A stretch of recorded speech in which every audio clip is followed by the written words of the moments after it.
Hi there. Welcome to Sunnyside Journals. I have a What's on my desk today. Oh, I'm Catherine, by the way, in case you're new. Welcome. I'm working more on Literary England, which is going to be a keepsake journal. And I have all the signatures sewn in. There's 4 signatures. There is a total, hold on, how many pages? 112 pages in this book, and you can see I've moved my little tabs that are usually pointing this way. I've moved them out that way now so that I can still be aware of where my signatures are in this book. I'm really happy with how it's coming along. Oh, I can feel some glue there. Hold on while I scratch it off. There we go. Alrighty, so as I said, signature is sewn in. I decided to put a little bit of lace in there, so I trimmed the muslin fabric just a little bit shorter, and I really like how that looks. And when I last did a video, I explained how I put in a book plate on the cover, and that's in there. And that can have whatever the new owner would like to put on it. We're set. I toyed with the idea of putting something on the spine, but I've decided to leave it as is. And the new owner, if they choose, you can always run a strip of lace along a spine. So if they wish to personalize this book in that way, they can. I even toyed with running some red, white, and blue down the spine, because this family is a blend of England and America, and both of them, their flag colors are red, white, and blue. But then again, I just thought, no, the whole idea behind this keepsake book is for me to sort of get it started for them, and for them to finish and make this book their own. So I'm very happy. These signatures, boy oh boy, this is the largest surface area book that I've ever done. I've done thick books before. I think my biggest was 15 signatures. But this is definitely my biggest dimension-wise, and wow, was it tricky. It's quite tricky. And I also did a running stitch down it because I really want these pages to be quite secure. Hold on, and I forget how many holes there are, but 1, 2, 3, 4, 5 running stitch down the center of each signature, just to make sure that this book is good and sturdy and ready for lots of beautiful things to go into it, and photos and ephemera and stories and memories. So hold on, I had a hair in my, I've got a scarf on today and I spotted one of my own hairs. So I'm happy, very happy with how this has turned out. I'm not ready yet to put in end papers, but if you recall the episode where we created the end papers, I think that's going to look gorgeous. I was trying to toy with whether I want to put a pocket on there, but I really love it, and I'm going to leave that up to the new owners if they want a pocket or not. On the end papers, they can do it, and I'll even talk them through it. It's so easy. This stuff, it's doable. And here is the end paper for the back page. As you can see, I still need to trim. I always make them a little bit too big, because until the signature is in, you don't know how far over you want this side to come. And trust me, all it takes is to get your end papers ready and you go to glue them in, and you find out you've got this huge space of seeing where you've sewn in your signatures. It's very discouraging. And I think everyone needs to go through it at least once. And you're making new end papers. Anyhow, so, and there's also going to be a map on this. You know what, I can't see the map off the top of my head right So that's not important. What I'm going to do today is I want to get started on, oh, sorry, jiggling the hammer here. I want to get started on creating some journaling cards and deciding what I'm just going to glue right onto pages and what I'm going to make into journaling cards. So I have some leftover file folder from where I used file folders as the backing for the end papers, because they were, I mean, that one end paper was from 1933. So it's, you know, it's a significant age for paper. So it needed to be strengthened. So I've got leftover file folder. I want to make use of this to create the backings for some journaling cards. I have lots and lots of British magazines that I lucked into one day, of all places, at an antique store, which I'm not too big on antique stores because, of course, they have to make money. So their prices are quite up there, especially for paper goods. But I found someone who was selling off British magazines, 1940s British magazines, for a very good price, and I snapped them up and they're just wonderful. So, and that's going to be perfect because this family wants lots of UK in it. So I'm going to use a library catalog card, and I think I'm going to use it to make a tuck spot. And it just said that it's a manual of English literature.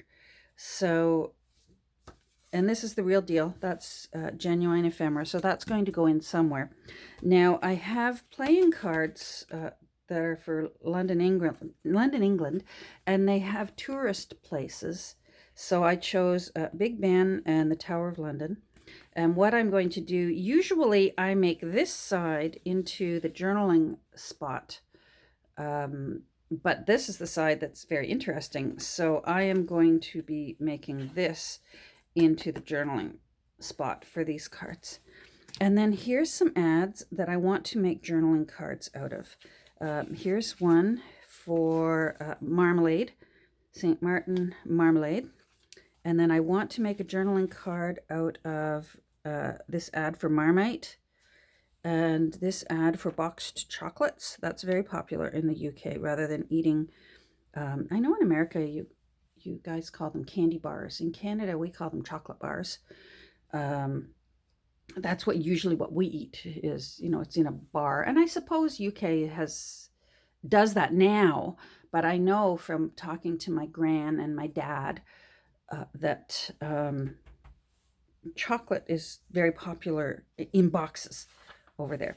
So I want the box of chocolates. I want the Marmite that I'm going to make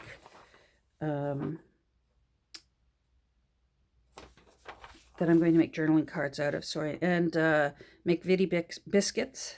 I'm going to make a journaling card out of that. Now, was there something else here that I wanted to? Gosh, these are so beautiful. So beautiful. Fish and chips. Some recipes on how to make fish and chips. So I wanted to include that. Tetley tea. And more biscuits. Roast beef. So these are all from these British magazines. So I wanted to include roast beef. I also was hoping to include something on bird's custard. I love bird's custard. But I think the roast beef is more important, and that's something you have to do when you work with genuine ephemera, things out of books and magazines. You have to choose which side is more precious, and the roast beef is more precious in this case. I tea dyed a page of God Save the Queen. I do have, hold on, I'm over here. I do have a copy of God Save the King. This is a 1933 copy. But as you can see here, I'm actually going to have lots of pictures of King George. He's the monarch prior to Queen Elizabeth, who is on the throne right now. So I think I'm going to go with God Save the Queen and make something out of that, whether it's a tuck spot or a pocket. And I don't think God Save the King is going in. Now what else have I got here? Malta is an important place in for this family. So I actually looked through I don't have much in the way of stamps, but I did find some stamps for Malta. So I'm going to find a way to include, hold on, let me see. Come on. There we go. So there's some stamps from Malta, just a British 4-pence stamp. So that's going in as well. And then as ever, and I think I posted this before, I have a lot of UK postcards that I'm going to, there's the family. Yeah, he's got himself in a bit of trouble right now. Oh, that's another one. Okay. So I've got to decide which of these will go in. And so that's, I'm very much looking forward to doing this part of it. And they're all, these ones obviously were bought by someone who wanted to just have photos of remembrance of a trip. So I like that because they can be used for journaling. This family can, I'm not going to glue them flat onto pages. These are going to be loose so that they can write things on the back. All right, let's get these out of the way. You can tell from the lines on the back that they had them in one of those old-time photo albums. Do you remember those photo albums that were sort of, you peeled off the acetate, put down your photos, and then laid the acetate back down? Because you can see the lines from the sticky page. And sometimes they just totally ruined your photos. My mother had albums and albums and albums of photos that she lovingly had curated, and they were falling apart because, of course, they're made of vinyl and plastic. And boy, it was really tough trying to save those photos because they were, anyhow, anyone who's done that knows. Now, I have this, it's funny the things that you snap up when you're thrifting and think, okay, well, maybe someday this will be something handy. Well, it turns out this is. It's a special printing that that Canada put together for when King George and Queen Elizabeth. So this is Elizabeth's parents, for anyone who's wondering. These are her parents. They came and visited Canada and the U.S. in 1938. Hold on, let's see, 1938. I try my best so that I don't have to hunt every single time I open something. They came for a visit. So I want to, let me show you what I want to do, because I do think I am going to, I have a lot of gluing to do, and that can be quite monotonous. So I think I'm showing you what I'm doing. I'm going to turn off the camera and I'm going to get all my cutting and gluing done. And then I'll turn the camera back on for another chat session, and I'll do the detail work on the journaling cards. But let me tell you what I'm envisioning. I like this part where it says a beautiful pictorial record, and I want to fussy cut that out and put it at the bottom of this page so that it says a beautiful pictorial record, and then maybe also fussy cut some of this beautiful parts of the illustrations here. And then I have, you can see here, I have put a few little tabs for some pictures that I want to make journaling cards out of from when they were in the U.S. Again, because this family is a worldwide family. So, and then I have maps. So, you know what? I'm going to get started with all the gluing of these things onto... Oh, wait, I have one more thing. In particular, the one family member is from Yorkshire. and I have a box of Yorkshire tea. So I'm hoping to make use of some of the areas of this box. Look how pretty that is. So, I mean, this was full of tea. And it smells. I wish there was smell-o-vision.